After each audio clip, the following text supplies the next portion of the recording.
Assalamualaikum warahmatullahi wabarakatuh. Jumpa kembali dalam kuliah kita Arsitektur Partisipatif. Ini adalah video ketiga tentang pelaksanaan partisipatif terkait peran stakeholder. Ada banyak pihak atau stakeholder yang berperan dalam pelaksanaan partisipatif. Tentu saja ini terkait dengan banyaknya kegiatan yang akan dilaksanakan di dalam kegiatan partisipatif tersebut. Salah satu yang akan menjadi pihak yang berperan adalah organisasi lokal. Ini bisa saja terkait struktur pemerintahan yang berada di lingkungan tersebut atau di lingkungan yang lebih luas atau makro. Kemudian bisa juga organisasi-organisasi lokal yang berasal dari masyarakat, bukan dari pemerintahan. Nah, dalam rangka untuk memahami peran mereka, perlu diketahui kebutuhan daripada masyarakat dalam pelaksanaan kegiatan partisipatif tersebut. Kurniantara dan Pratikno mengatakan bahwa masyarakat membutuhkan basis informasi yang kuat, bahwa ada sumber informasi dan fasilitas komunikasi yang memadai pada suatu daerah, dan ini dapat menunjang masyarakat dalam memperoleh informasi tersebut. Bahwa penguasaan informasi akan memungkinkan masyarakat bersikap kritis, mampu berinisiatif, berkreasi, dan secara dinamis mampu mengikuti proses perubahan-perubahan yang terjadi. Nah, itu sebabnya peran pertama daripada organisasi lokal, baik itu pemerintah maupun masyarakat, harus mampu memberikan informasi yang tepat bagi masyarakat, informasi yang transparan, informasi yang dapat dipertanggungjawabkan, bukan informasi yang palsu, bukan informasi yang tidak benar. Nah, ini adalah peran yang pertama. Peran yang kedua adalah leadership daripada baik itu kepala desa, kepala pemerintahan setempat, maupun ketua organisasi lokal. Kenapa? Karena kepemimpinan ini akan mempengaruhi tipe dan pola yang akan digunakan untuk masyarakat dalam rangka menjalankan kegiatan partisipasi tersebut. Selanjutnya, peran yang berikutnya adalah kesediaan pemerintah lokal atau organisasi lokal tersebut untuk melakukan mediasi, menyampaikan aspirasi-aspirasi masyarakat tersebut kepada pihak-pihak perencana maupun pihak-pihak yang akan terlibat nantinya. Selanjutnya, peran pihak luar adalah memberikan ruang bagi masyarakat untuk berpartisipasi secara langsung dalam proses pengambilan keputusan terkait urusan-urusan publik agar mendekati sempurna dan memiliki akseptabilitas yang tinggi. Dan berikutnya adalah melakukan proses-proses pengorganisasian, pendampingan, penguatan, dan juga pemberdayaan. Ini membutuhkan banyak hal dalam konteks skala mikro, baik RT, RW, dusun, desa ya. Jadi karena ini merupakan partisipasi langsung, bukan perwakilan atau bukan sebuah partisipasi yang semu. Selanjutnya juga diperlukan kesediaan pemerintah untuk mendistribusi ulang kekuasaannya ya. Dalam rangka apa ini semua diperlukan? Agar pendekatan partisipatif menjadi lebih bermakna. Dalam rangka peran pihak ini, maka American Planning Association memberikan sebuah prinsip etika dalam perencanaan untuk para pejabat perencanaan publik, yaitu bahwa mereka harus menjamin bahwa persentase daripada informasi atas nama suatu kelompok pada suatu pertanyaan perencanaan terjadi pada dengar pendapat yang dijadwalkan pada pertanyaan tersebut, tidak secara pribadi, tidak secara resmi, dengan ketidakhadiran kelompok-kelompok kepentingan yang lain. Kemudian yang kedua, harus berkelakuan baik di depan umum untuk menjaga kepercayaan publik dalam badan perencanaan publik, unit pemerintahan dari pejabat tersebut, dan kinerja pejabat dari kepercayaan publik juga.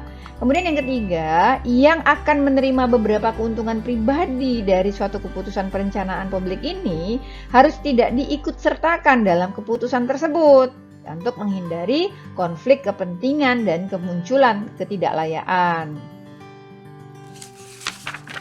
Selanjutnya adalah peran masyarakat. tentu sebagai orang atau pihak yang menyelenggarakan kegiatan partisipatif untuk pelaksanaan pembangunan di lingkungannya sendiri, perannya cukup banyak. Peran yang pertama adalah memberikan penilaian atau review atau komentar terhadap suatu rencana yang akan diusulkan. Misalnya saja telah dirumuskan bahwa kampung kita atau lingkungan kita membutuhkan perpustakaan untuk pengembangan ilmu pengetahuan daripada anak-anaknya. Lalu kemudian diusulkan oleh seseorang, lahannya yang di sini saja. Selanjutnya kemudian ketika sudah disepakati itu perlu ada pihak-pihak yang memberikan penilaian. Tentunya dari masyarakat itu sendiri yang sangat tahu tentang lingkungannya. Misalnya sudah benar tidak wilayah yang akan dibangun ini kepemilikannya milik siapa, sertifikatnya ada apa tidak, ini akan menjadi wakaf atau bukan, pelaksanaan daripada sertifikat wakafnya udah benar atau tidak. Ini penting sekali karena bisa berakibat kepada masalah-masalah yang akan terjadi di kedepannya dalam hal pemanfaatan. Nah, ini salah satu contohnya. Masih banyak lagi contoh-contoh lainnya daripada peran penilaian, review, atau komentar daripada masyarakat itu sendiri. Masyarakat juga berlaku sebagai konsultan yang diharapkan menjadi bagian dari penyusunan dari perencanaan dalam rangka untuk meningkatkan efektivitas dari suatu keputusan. Jadi masyarakat juga yang kemudian menyampaikan usulan-usulan atau melakukan tindakan-tindakan perencanaan, misalnya nanti perpustakaannya sebagai contoh tadi, nanti harus ada kegiatan pengajian juga di dalamnya. Kemudian harus ada ruang-ruang yang terbuka agar bisa dilakukan juga untuk tempat berkumpulnya masyarakat dalam rangka untuk menyelenggarakan sebuah musyawarah-musyawarah di tingkat RT, RW, dan seterusnya misalnya. Ini menjadi sebuah bagian juga dalam peran masyarakat. Selanjutnya peran yang ketiga adalah penasehat. Nah, ini dalam rangka untuk memberikan pandangan, gambaran kepada masyarakat secara keseluruhan tentang hasil dari sebuah perencanaan. Misalnya setelah perencanaan disusun, disampaikan, kemudian si pihak masyarakat tertentu yang mungkin menjadi tokoh akan memberikan nasihat, misalnya sudah belum dipikirkan bahwa kita juga harus mempertimbangkan tetangga yang di sebelah kiri kanan juga harusnya diberikan atau dimintain izin agar tidak berdampak terhadap lingkungan mereka misalnya. Nah, ini bisa dilakukan oleh si masyarakat itu sendiri sebagai penasehatnya. Masyarakat juga punya peran-peran yang banyak, misalnya seperti orang yang akan mengambil keputusan atau decision making, ya, karena mungkin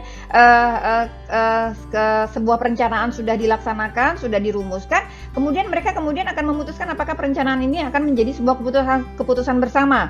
Nah, mereka pula yang akan menjadi pengambil keputusan tersebut. Selanjutnya, yang berikutnya adalah mereka juga sebagai mitra, misalnya beberapa kelompok masyarakat memiliki kemampuan yang lebih dalam finansial misalnya. Ini bisa menjadi mitra dalam rangka untuk melakukan atau mengadakan pembiayaan dari sebuah pembangunan, atau sebuah kawasan akan menjadi sebuah kawasan atau disepakati menjadi sebuah kawasan wisata misalnya. Kemudian akan dibutuhkan tempat penginapan. Bagaimana caranya? Terus kemudian ada masyarakat yang mau atau bersedia menjadikan tempatnya atau rumahnya menjadi tempat penginapan atau homestay. Nah, ini menjadi mitra bagi masyarakat itu sendiri. Nah, selanjutnya ada lagi masyarakat juga sebagai pengendali. Artinya berbagai kegiatan itu dilakukan sebuah pengendalian yang kompleks atau optimal dari masyarakat itu sendiri, karena mereka yang akan terdampak terhadap pembangunan, mereka yang akan terdampak terhadap berbagai kegiatan yang akan terdapat di dalam lingkungan atau wilayah mereka. Nah, tentu mereka akan melakukan pengendalian agar tidak terjadi ini, mereka usulkan ini, mereka lakukan ini, mereka sepakati ini. Nah, itu sebabnya masyarakat juga memiliki peran sebagai pengendali. Nah, kita telah tahu tentang peran daripada masyarakat, juga peran daripada stakeholder lainnya. Bagaimana pula dengan peran dari arsitek atau perencana? Saksikan terus video-video selanjutnya. Assalamualaikum warahmatullahi wabarakatuh.